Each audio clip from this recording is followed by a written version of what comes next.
The marriage contract lay before her, sealed with blood-red wax. One night, one heir, then freedom.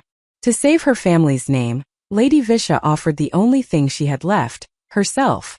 In a world where honor was worth more than life, and mercy was rarer than gold, she knelt before the most feared warlord in the empire. His terms were cruel, his heart colder still.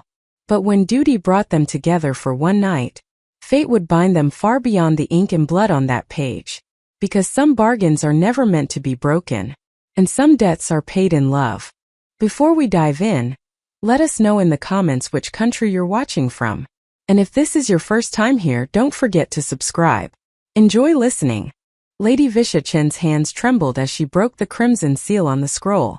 The oil lamp flickered in the drafty chamber of Lotus Garden Estate, casting dancing shadows across her face as tears threatened to fall. Outside, autumn rain pounded against the wooden lattice windows, each drop echoing her despair. 10,000 silver taels. An impossible sum. The scroll bore the imperial stamp of the Ministry of Revenue, demanding payment within 1 moon cycle or Lotus Garden Estate. Her family's ancestral home for 7 generations would be seized to satisfy her late husband Marcus Chen's gambling debts. Elder sister? A soft voice called from behind the silk screen. Is everything well? Visha hastily rolled up the scroll and turned to face her younger sister. Tanya was barely 17, all delicate beauty and artistic soul.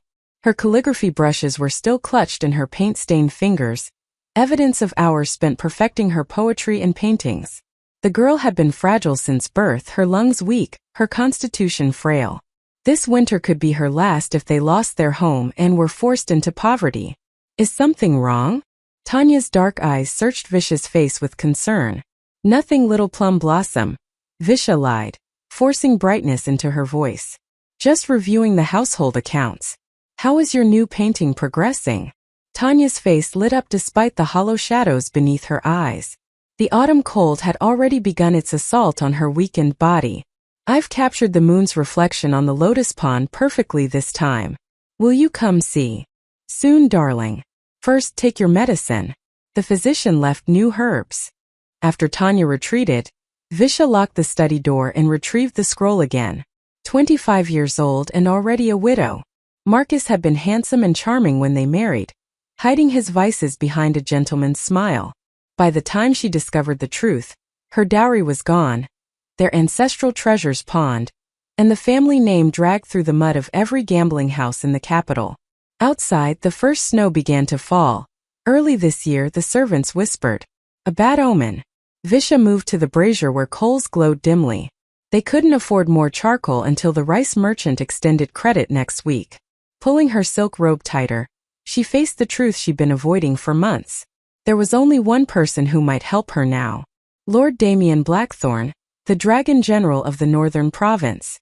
The name alone made grown men shiver. Her late husband had borrowed heavily from the general's private coffers, seduced by low interest rates that masked the merciless terms. Damien Blackthorn controlled the northern provinces with an iron fist, his military might second only to the emperor himself. Stories of his ruthlessness traveled through the capital like ghost stories. Debtors imprisoned, families destroyed, no mercy shown regardless of circumstance or plea. But she had to try. For Tanya. For Lotus Garden. The journey to Frostgate Fortress took 5 brutal days through worsening weather. By the time Visha's hired palanquin reached the imposing military stronghold in the northern mountains, a full blizzard had descended. The fortress loomed like a predator against the white sky. All black stone and sharp battlements, as unwelcoming as its master was rumored to be. Soldiers patrolled the walls with crossbows, their red cloaks snapping in the wind like banners of war. I can take you no further, my lady, the palanquin bearer shouted over the howling wind. The guards won't let us pass the outer gate in this storm. Visha stared at the steep mountain path ahead, her heart sinking. Wait here. I'll walk. The wind cut through her fur-lined cloak like knives as she trudged upward, snow soaking through her silk boots. Each step required all her determination, her mind fixed on Tanya's fragile smile, on the generations of Chun family portraits hanging in Lotus Manor's ancestral hall. By the time she reached the massive iron-reinforced doors, Visha could barely feel her fingers. She pounded with the heavy bronze knocker, praying someone would hear over the storm.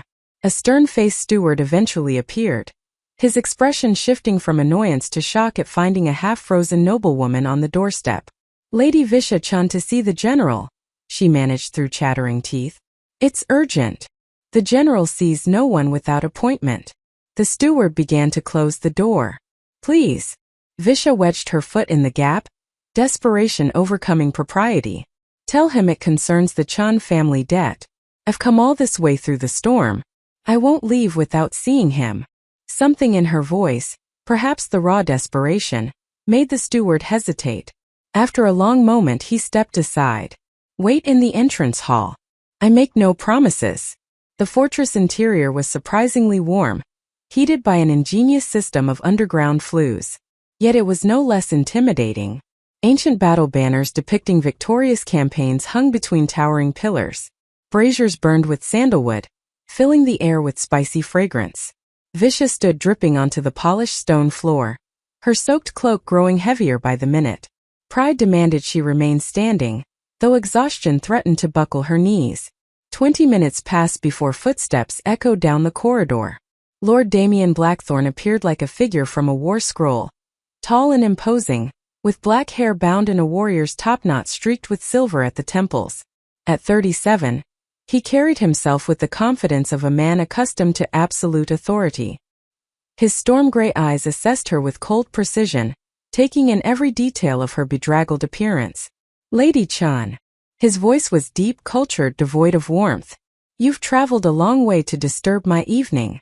Visha dropped into a formal bow, wincing as her frozen joints protested. "Forgive the intrusion, General. I wouldn't have come if the situation weren't desperate.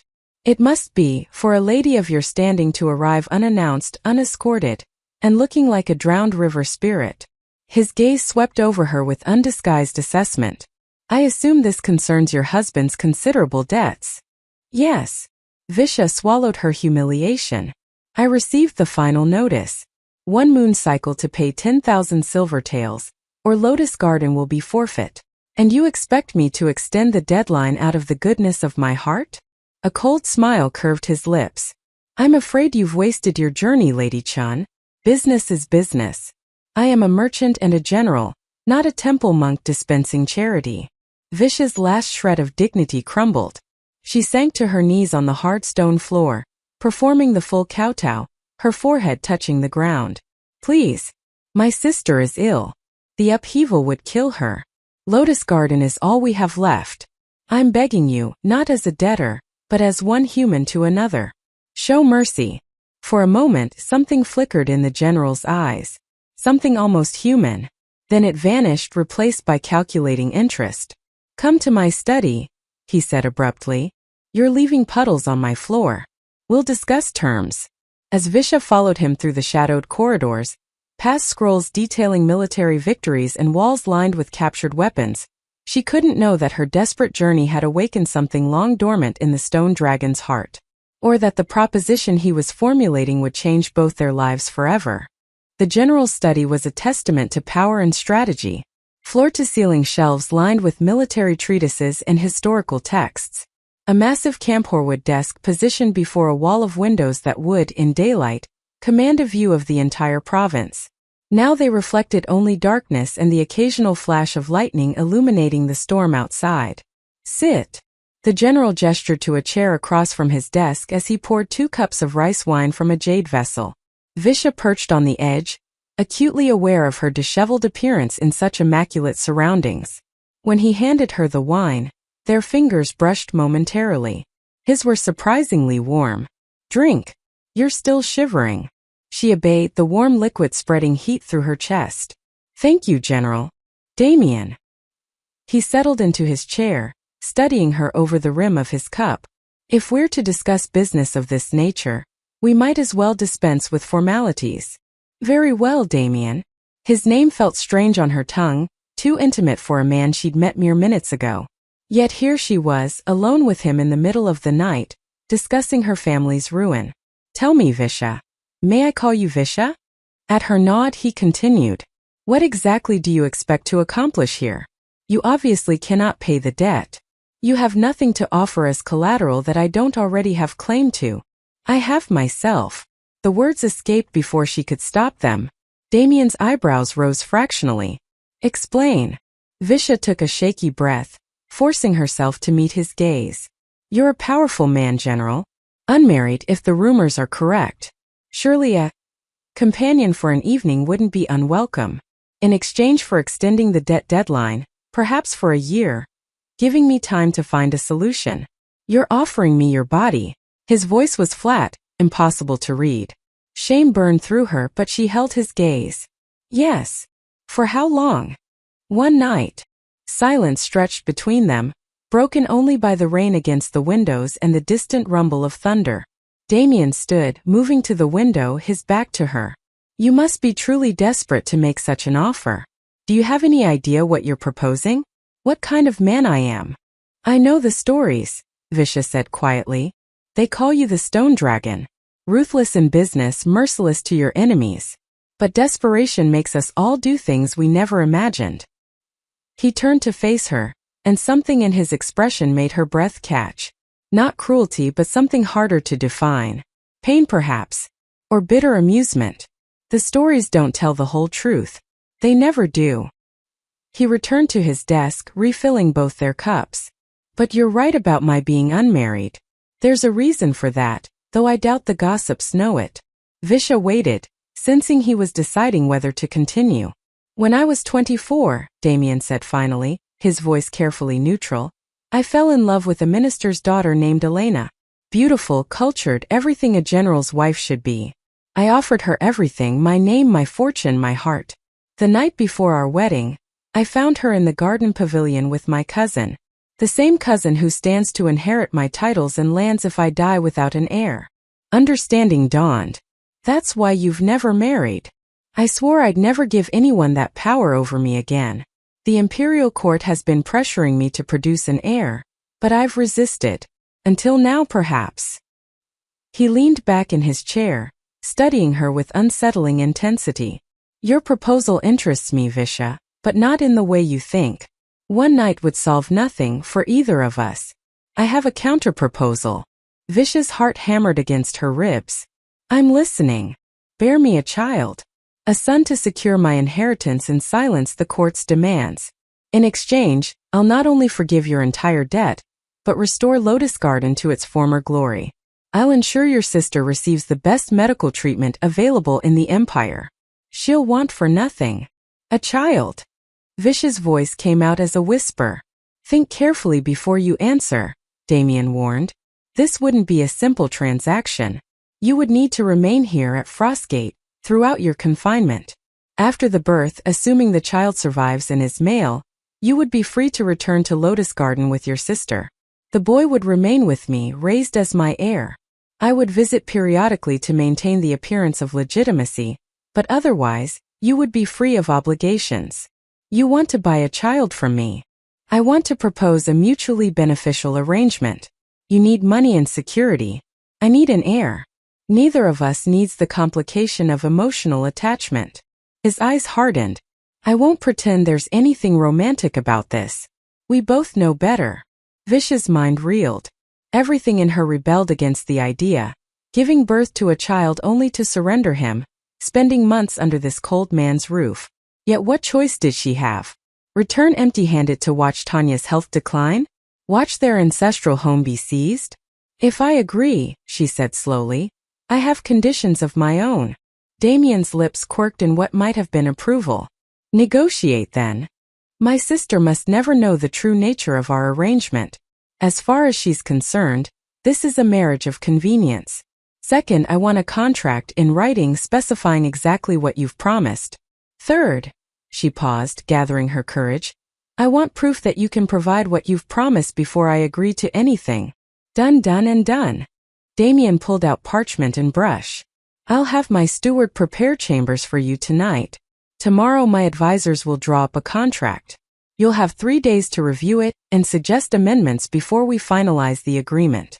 I'll also arrange for my physician to examine your sister and provide a treatment plan. Fair. It was more than fair. It was almost too good to be true. Suspicion prickled along Visha's spine. Why are you being so reasonable? The stories. The stories are meant to frighten my enemies and keep my business rivals in line, Damien interrupted. I'm ruthless when I need to be, but I'm not a monster. You came here desperate and honest. That deserves respect if nothing else. He stood, signaling the end of their discussion. Get some rest. We'll discuss the details tomorrow. As Visha rose to follow the steward to her chambers, Damien's voice stopped her at the door. Visha? One more thing. She turned. Whatever happens between us, whatever arrangement we make, I give you my word that your sister will be cared for. Even if you refuse my offer, I'll arrange treatment for her. Some things shouldn't be used as leverage. The unexpected kindness made her throat tighten. She could only nod before fleeing into the corridor. Behind her, Damien poured another cup of wine and stared into the storm. What was he doing? He'd meant to make a cold business proposal, something clean and transactional. Instead, he'd found himself making promises, showing mercy. The woman had gotten under his skin in less than an hour, with her desperate courage and fierce protectiveness of her sister. It was unsettling. Dangerous. He would have to be more careful. This was a business arrangement, nothing more. Emotion had no place in it. But as he drained his cup, he couldn't quite silence the voice whispering that it was already too late for that. Morning brought clarity and complications in equal measure. Visha woke in a chamber more luxurious than anything she'd known, even in Lotus Garden's glory days. Silk hangings embroidered with phoenixes, a canopied bed carved from sandalwood, servants waiting to attend her every need. It felt like a gilded cage. After bathing and dressing in clothes provided by the household, a simple but elegant robe of dove-gray silk, she was summoned to a smaller receiving room where Damien waited with an elderly man whose white beard proclaimed his age and wisdom. This is Master Zhou, my senior advisor, Damien introduced. He's prepared the contract for your review. Master Zhou bowed respectfully. Lady Chen, the general has explained the unique nature of this arrangement. I've drafted a document that protects both parties' interests. Please review it carefully. The scroll he unfurled was lengthy and detailed, written in the formal legal language of imperial courts. But the terms were clear. Visha would conceive and bear a child in exchange for debt forgiveness, estate restoration, and lifetime care for her sister. Upon producing a healthy male heir, she would be free to return home with a generous settlement. The child would remain with Damien, raised as his legitimate son. There's a clause here about discretion, Visha noted, her finger tracing the characters. Neither party shall speak of the transactional nature of this arrangement. Essential for your reputation, Damien said. And mine. The story will be that we married quietly, you came to live here, and you bore my son. Eventually, we grew apart and you returned home, not uncommon in arranged marriages among the nobility. And if the child is female? Then we try again, Damien said bluntly. The contract allows for up to 3 attempts. After that, if no male heir is produced, I'll still honor all other terms. Your debt will be forgiven, your sister cared for. Visha looked up from the scroll. You'd give up after 3 tries? Even without getting what you want? I'm not going to keep you prisoner here indefinitely. Something flickered across his face, distaste perhaps. There are limits to what even I will demand. Master Zhou cleared his throat diplomatically. If I may, Lady Chen, there's also a clause regarding the intimate nature of the arrangement. The general insisted it be included for your protection. Visha found the section, her cheeks heating as she read. Damien had specified that all encounters would be consensual, that she could refuse at any time without penalty, and that her comfort and dignity would be maintained throughout. I thought a man in your position would simply take what he wanted, she said quietly. Damien's expression hardened. Then you don't know me at all. I've done many things I'm not proud of, but I've never forced a woman. I won't start now. For the first time since arriving at Frostgate, Visha felt a flicker of hope that this arrangement might not destroy her completely. This man was cold, yes, but not cruel. Ruthless in business, but not in matters of basic human decency. I have amendments, she said, pulling out a blank sheet of parchment. May I? Please. For the next hour they negotiated like merchants at a bazaar, though the commodity was far more precious than silk or jade. Visha insisted on private chambers throughout her stay, the right to correspond freely with her sister, and a monthly allowance for personal expenses. Damien agreed to all of it, adding his own clause that she would receive the best medical care during pregnancy and after. "There's one more thing," Visha said as they neared the end. "The child. After he's born, I want the right to see him, to know how he's growing. Not often, but I can't bear the thought of never knowing if he's well." Damien was silent for a long moment. "That's not part of the usual arrangement for this type of agreement." "I know, but I'm asking anyway. It could complicate things. Emotional attachments. Will you deny a mother the chance to know her son lives and thrives?" Visha met his gaze steadily. "I'm not asking to raise him, just to know him. Occasional letters, perhaps a visit once a year. Surely that's not too much." Damien exchanged a glance with Master Zhou, who remained diplomatically silent. Finally the general nodded. "Twice a year. You may visit twice a year until the boy reaches his majority. Letters are permitted monthly, though I'll read them first. To censor them? To protect him. If you write anything that might confuse him about his parentage or situation, I'll withhold the letter. Otherwise, you may write as you please." It was more than she dared hope for. "Agreed." Master Zhou made the amendments with swift, practiced strokes. When he finished, he prepared 2 copies of the final contract, each sealed with red wax and stamped with both their personal seals. "The contract is binding once both parties sign," Master Zhou intoned formally. "Lady Chun, do you enter this agreement of your own free will, without coercion or undue influence?" Visha looked at Damien one last time, searching his face for any sign of deception or hidden cruelty. She saw only the same cold calculation he'd shown since their first meeting, tempered now with something that might have been respect. "I do." She signed her name in careful strokes, her hand steady despite the enormity of what she was agreeing to. Damien signed immediately after, his calligraphy bold and decisive. "It's done then. Master Zhou, send word to Lotus Garden that renovations will begin immediately. Also summon Dr. Lin. I want him to examine Lady Tanya this week." "At once, General." After the advisor left, silence settled between them. The contract lay on the table, ink still drying, a barrier and a bond all at once. "When do we begin?" Visha asked, unable to quite look at him. "Not today. You've just traveled 5 days in terrible weather, and you're exhausted. Rest for a week. Recover your strength. We have time." The consideration surprised her. "Thank you, Visha." He waited until she met his eyes. "I know this isn't what you wanted. It's not what either of us wanted. But since we're bound to this path, we might as well make it as bearable as possible. I won't make you miserable if I can help it." "Why?" The question escaped before she could stop it. "You have what you want. I signed the contract. Why bother with kindness?"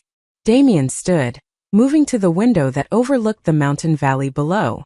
"Because I remember what it feels like to be trapped in an impossible situation.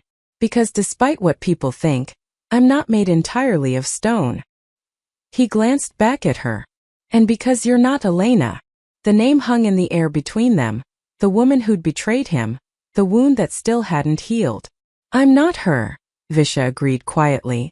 "I won't pretend to feelings I don't have, and I won't betray the terms we've agreed to. You can trust that much at least. Then we understand each other. That's more than most marriages can claim." It wasn't comfort exactly, but it was something. As Visha left the room to explore the fortress that would be her home for the foreseeable future, she carried that knowledge like a small flame against the uncertainty ahead. Damien watched her go, a frown creasing his brow. He'd negotiated hundreds of contracts, commanded thousands of soldiers, built an empire of wealth and influence. Yet one desperate widow with sad eyes had somehow gotten concessions from him he'd never intended to give. The visits, the letters, the gentle patience when he'd meant to be coldly efficient. He was getting soft. It was dangerous, foolish. But as he looked down at the contract bearing both their seals, he couldn't quite bring himself to regret it. 6 weeks passed in a strange liminal state. Visha explored the fortress, walked in the mountain gardens, and received joyful letters from Tanya describing the restoration work at Lotus Garden. Dr. Lin had examined her sister and prescribed new treatments that were already showing results. The wheezing had diminished, the color was returning to her cheeks. At least something good had come from this bargain. Damien remained distant but not unkind. They dined together most evenings, conversations limited to safe topics, poetry, history, the seasonal festivals. He never mentioned the contract's purpose, and neither did she. It hung between them like morning mist, impossible to ignore yet never directly acknowledged. Until one evening he broke the silence. The physician says you're recovered from your journey. If you're agreeable, we should fulfill the contract's first obligation soon. Visha's heart lurched. She'd known this moment would come, had been dreading and expecting it in equal measure. When? Tonight if you're willing. Or we can wait longer if you need more time. The choice surprised her. She'd expected him to simply demand, to exercise his contractual right. Instead he was asking. Tonight is fine, she said, proud that her voice remained steady. Come to my chambers after the evening drum. He stood to leave then paused. Visha? I'll try to make it as comfortable as possible. I'm not interested in your suffering. After he left, Visha sat alone in the dining hall, staring at her untouched tea. She'd sold her body for her sister's life, for her ancestral home. It was done. There was no going back now. That evening, as servants prepared her with scented oils and silk sleeping robes, Visha felt like a ritual sacrifice being adorned for the altar. But when she entered Damien's chambers, she found not a cold seduction chamber, but a warmly lit room with a brazier burning sweetgrass for relaxation. Damien stood by the window, still dressed in his day robes. You're terrified, he observed. Wouldn't you be? Probably. He poured 2 cups of warm plum wine. Drink this. It will help. They sat in awkward silence as she sipped the wine, its warmth spreading through her chest and loosening the knot of anxiety in her stomach. I've never done this before, Visha admitted. Not even with my husband. Our marriage was arranged, but he died before our wedding night was completed. He drunk too much, celebrating, and just fell asleep. Damien's expression softened fractionally. So you're still? Yes. He was quiet for a long moment. That changes things. I'll be gentler than I'd planned. You were planning to be rough? Alarm crept into her voice. No, but I was planning to be efficient. Clinical. Now. He set down his cup and moved closer, his hand reaching up to brush a strand of hair from her face. Now I'll be patient. His touch was surprisingly gentle. When he kissed her, it wasn't the cold, demanding kiss she'd expected, but something softer. Exploratory. He tasted of plum wine and something darker, more complex. Tell me if you want me to stop, he murmured against her lips. The contract doesn't matter. Not for this. But Visha found she didn't want him to stop.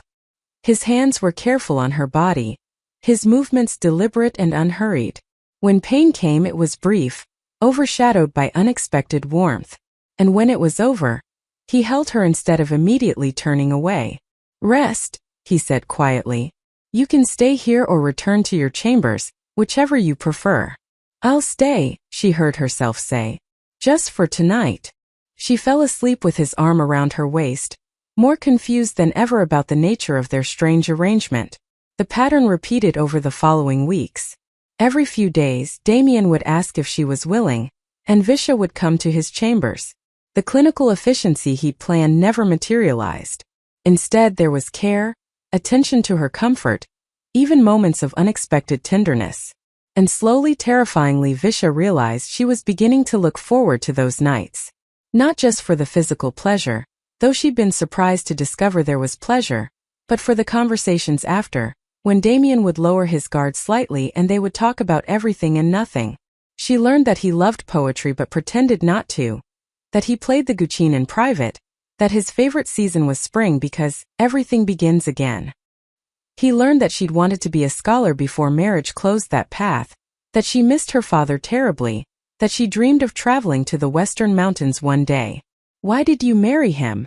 Damien asked one night, his fingers tracing lazy patterns on her shoulder. Marcus-chan, I mean. You must have known his reputation. My father was dying. He arranged the match with the Chens because they promised to care for Tanya after he was gone. I didn't know about Marcus's gambling until it was too late. She turned to face him in the darkness. Why did you really become the stone dragon? I don't believe it was just because of Elena. His hand stilled. You're perceptive. No, it wasn't just her.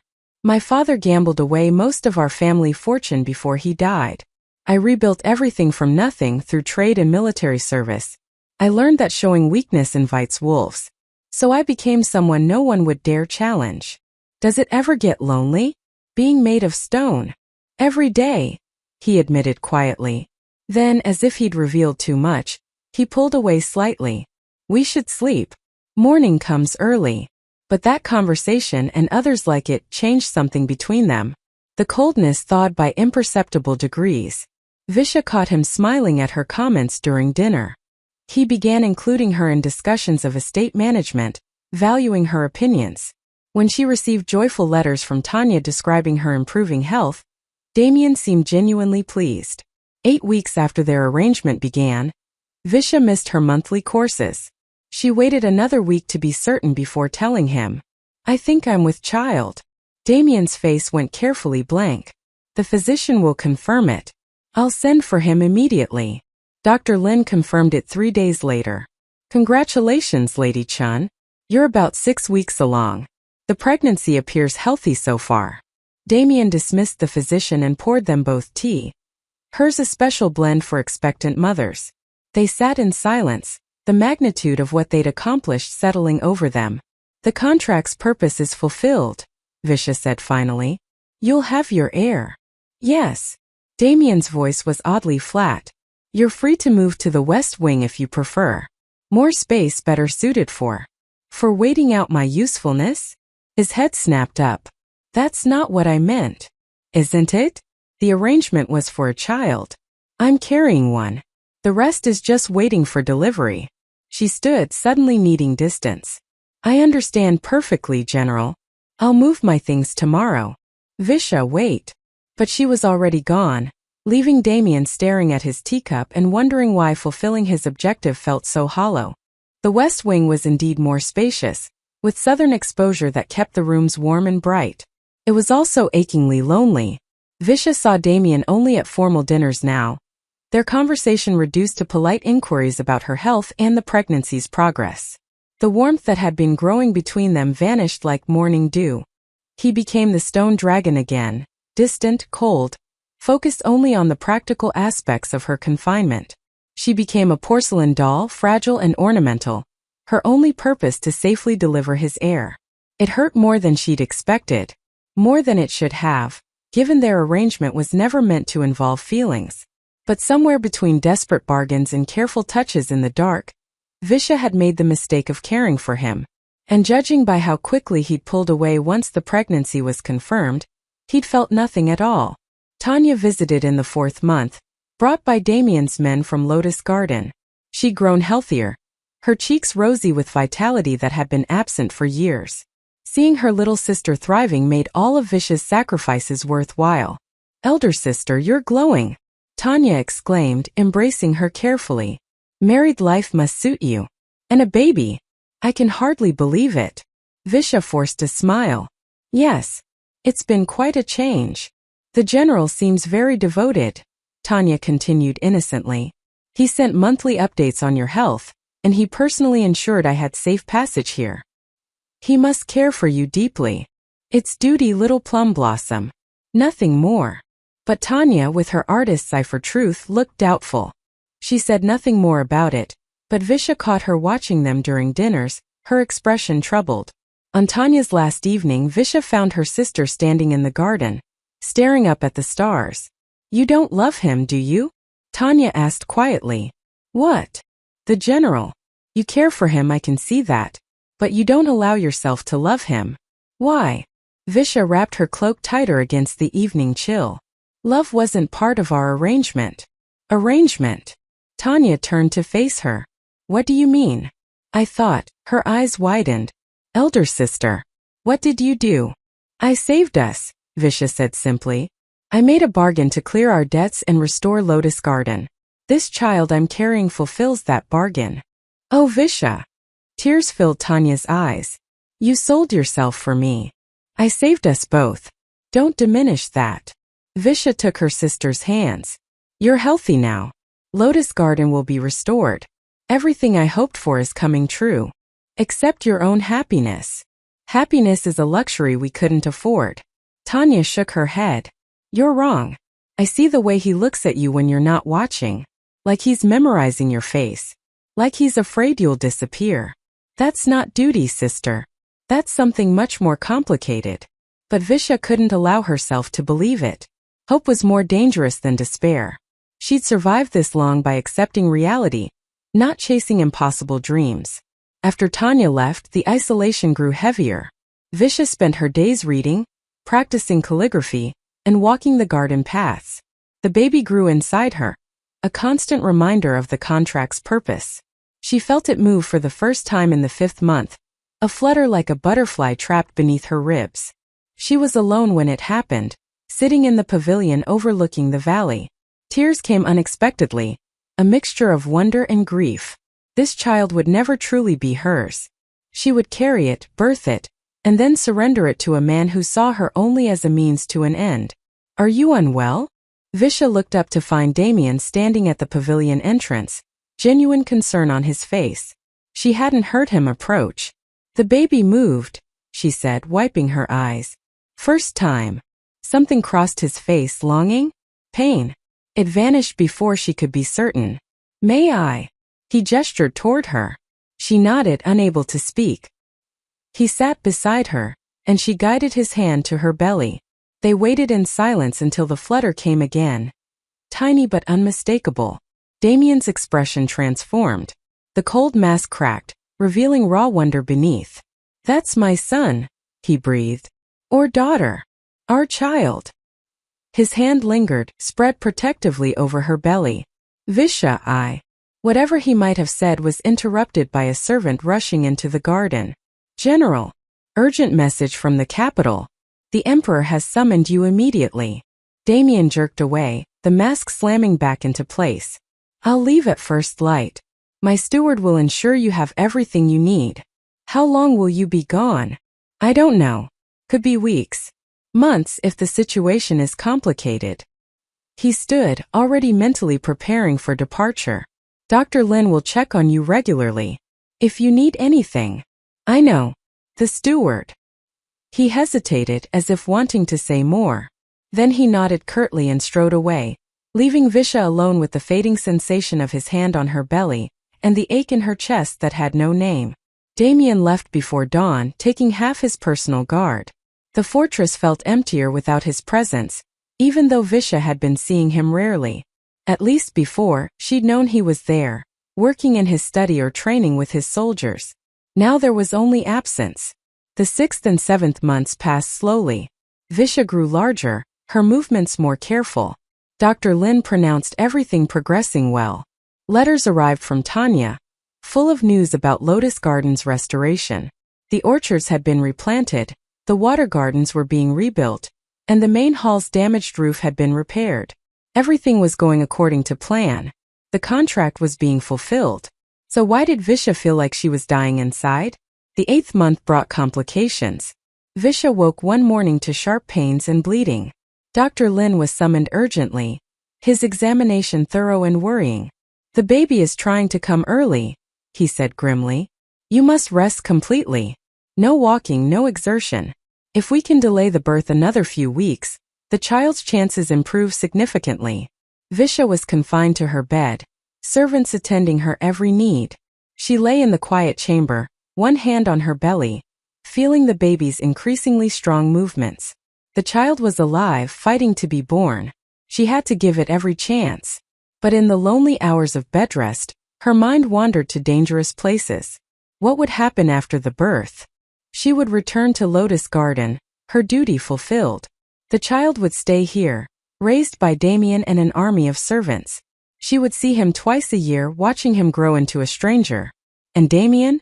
He would have what he wanted, an heir, a solution to his inheritance problem. She would be nothing more than an unpleasant memory, a transaction concluded. The thought shouldn't hurt as much as it did. 3 weeks into her bedrest, a commotion erupted in the corridor outside her room. Raised voices, running footsteps. Then her door burst open and Damien strode in, still wearing his travel-stained robes, his face haggard with exhaustion. Where is she? Is she? He stopped abruptly upon seeing her in bed. You're alive. Why wouldn't I be? Visha struggled to sit up. You received a message? 3 days ago. Said there were complications. The child was in danger. He crossed to her in 2 strides, his hands framing her face as he searched her features. I rode for 3 days straight. I thought. The baby tried to come early. Dr. Lin has ordered bed rest. But we're both fine now. Fine, he repeated, as if the word made no sense. Then, to her shock, he sank onto the edge of the bed and dropped his head into his hands. I thought I'd lost you. Both of you. Damien. She touched his shoulder hesitantly. What's wrong? He looked up and she saw something in his eyes she'd never expected to see. Fear. Grief. And something else, something that made her heart stutter. I can't do this anymore, he said roughly. I can't pretend I don't care. I can't keep lying to myself that this is just business. What are you saying? I'm saying that somewhere between that first night and now, you became the most important thing in my world. I'm saying that I'd rather die than lose you. His hand covered hers where it rested on her belly. I'm saying that I love you, and I've been a fool for pushing you away. Visha's breath caught. You can't. That wasn't part of the agreement. Damn the agreement. The vehemence in his voice shocked her. Do you think I care about a piece of parchment? I care about you. About our child, not as an heir but as our son or daughter. About building a life together if you'll have me. I don't understand. When I told you about the pregnancy you pulled away. You became so cold. Because I was terrified, he interrupted. Everything I'd sworn to avoid. Attachment, vulnerability, the risk of pain, it was all happening anyway. I thought if I kept distance I could protect myself.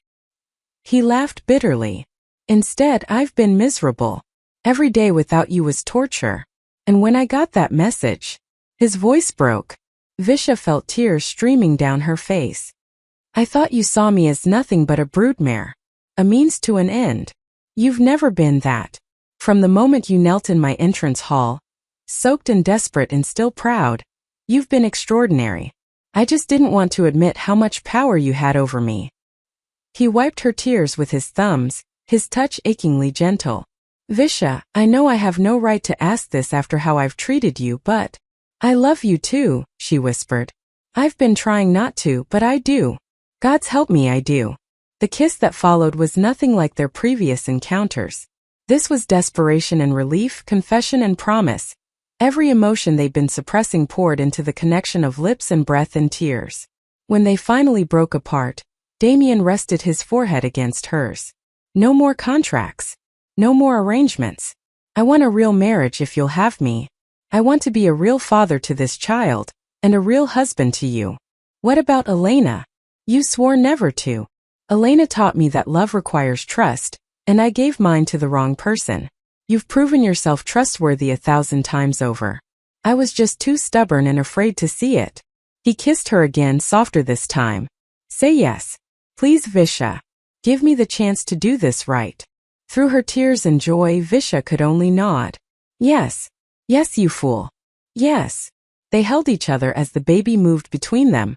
A life they created from desperation that had somehow transformed into love. Outside, spring rain began to fall, washing away the last of winter's frost. The stone dragon had finally learned to feel. And in doing so, he'd found something more precious than all his wealth and power combined. The birth came in the 9th month, during a thunderstorm that rivaled the night Visha had first arrived at Frostgate. The labor was long and difficult, lasting through the night and into the next day. Damien refused to leave her side, holding her hand through every contraction, every scream, every desperate moment when the midwives thought they might lose her. You can't die, he told her fiercely during a brief lull. I just found you. You can't leave me now. Then tell your son to hurry up, Visha gasped, trying to smile through the pain.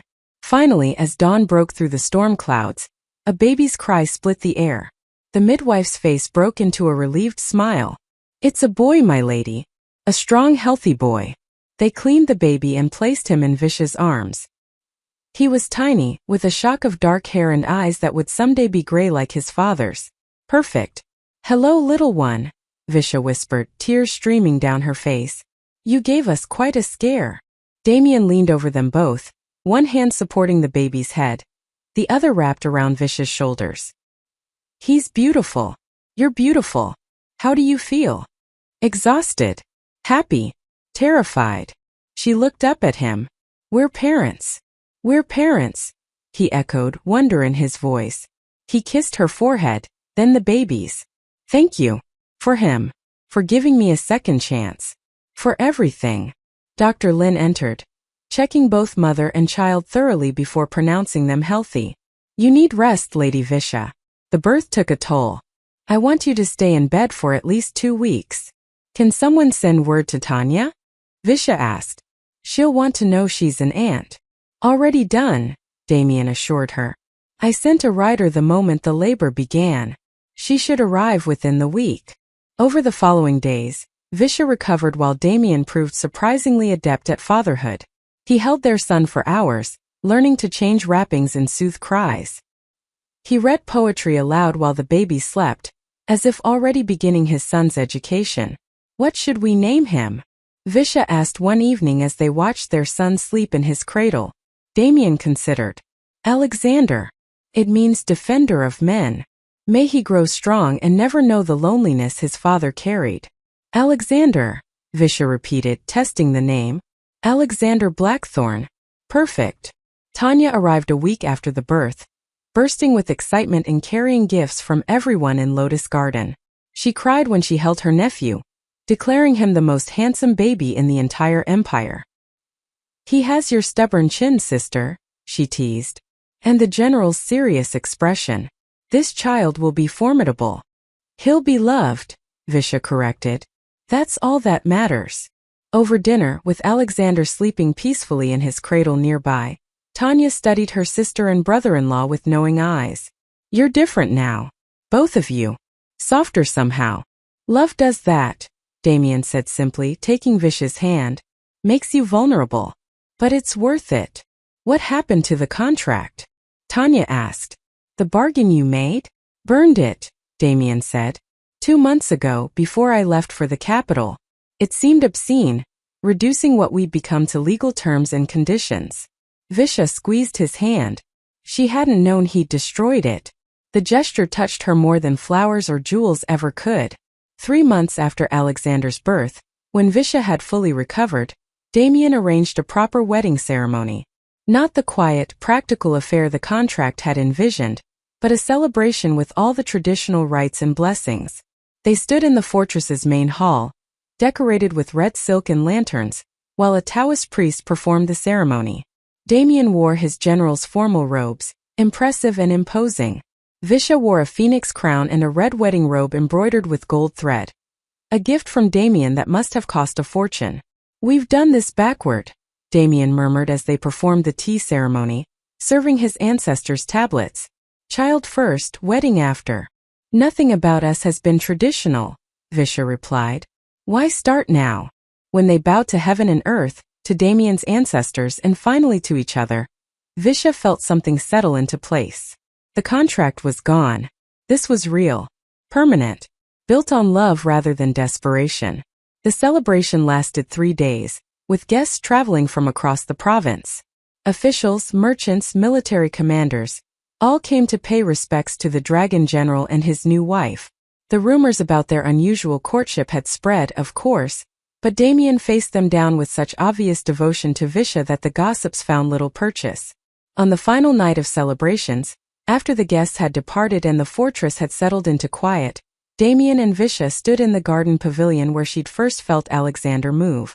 Their son slept in a servant's arms nearby, carefully watched but giving his parents a moment of peace.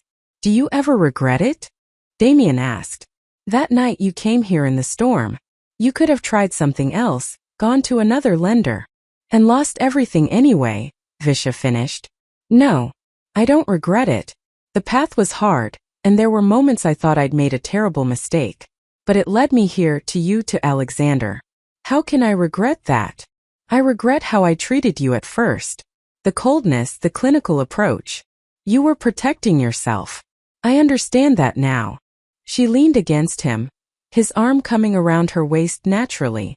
We both made mistakes. We both grew. That's what matters. I have something for you. He pulled a small silk pouch from his sleeve. An apology and a promise both. Inside was a jade pendant carved in the shape of a phoenix, its wings spread in flight. The craftsmanship was exquisite, the jade a rare imperial green. It's beautiful, Visha breathed. The phoenix represents rebirth, transformation. You transformed me, Visha. Turned the stone dragon into something capable of feeling again. You rose from desperate circumstances to build something beautiful.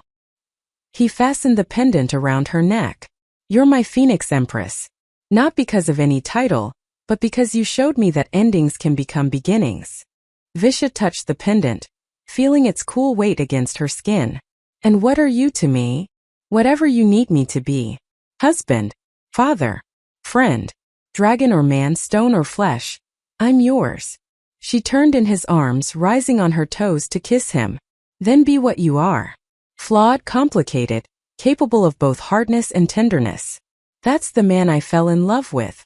Behind them, Alexander began to fuss, his small cries breaking the romantic moment. They both laughed, moving to collect their son. So much for poetic declarations, Damien said wryly as Alexander latched onto Visha's breast, his complaints immediately ceasing. This is poetry too, Visha said softly, watching her son feed. The messy, beautiful poetry of real life. Years passed in a cascade of moments both ordinary and precious. Alexander grew into a bright, curious boy who inherited his father's intensity and his mother's compassion. Tanya married a kind scholar and moved back to Lotus Garden, where she raised her own children in the fully restored estate. Dr. Lin became a permanent fixture at Frostgate, his skills saving countless lives including Tanya's children when illness struck. Damien and Visha had 2 more children, a daughter named Grace with her mother's golden eyes, and another son named Thomas who possessed his father's strategic mind. The fortress that had once been cold and austere became filled with children's laughter and the warmth of family. Damien never fully lost his reputation as the stone dragon in business matters. He remained shrewd and occasionally ruthless when necessary. But those who knew him well saw the man beneath. Devoted father, loving husband, generous friend. The armor he'd built around his heart had been dismantled piece by piece, replaced with something stronger, trust. Visha became known throughout the province for her wisdom and charity. She established schools for girls, something unheard of in their society. She advocated for debt reform, using her own experience to fight for others trapped by impossible obligations. And she wrote, her poetry and essays gaining recognition even in the imperial court. On their 10th wedding anniversary, as they watched their children play in the garden pavilion, Damien pulled Visha close. Do you remember what I told you that first night? That I wanted a business arrangement with no emotional complications.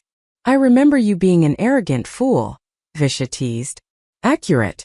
But if I could go back, knowing everything that would happen, the pain, the fear, the complications, I wouldn't change a thing. Because it gave me this. You. Them. He gestured to their children. A life I never dared imagine I could have. I would change one thing, Visha said thoughtfully. What's that? I would have told you I loved you sooner. Saved us both some suffering. Damien laughed, the sound rich and genuine. Noted for our next life together. Presumptuous of you to assume I'd choose you again. You would. His confidence was absolute. We're bound by more than contracts or vows. Some connections transcend circumstances. As the sun set over the mountains, painting the sky in shades of gold and crimson, Visha had to agree. What had begun as desperation, a widow's last gamble, a general's cold calculation, had transformed into something neither of them had believed possible. Love in all its messy, complicated, absolutely essential glory. The phoenix had risen from her ashes. The dragon had learned to feel. And together, they'd built not just an arrangement, but a dynasty of the heart. If this story touched your heart, don't forget to like, share and subscribe for more powerful stories every day. Thanks for watching.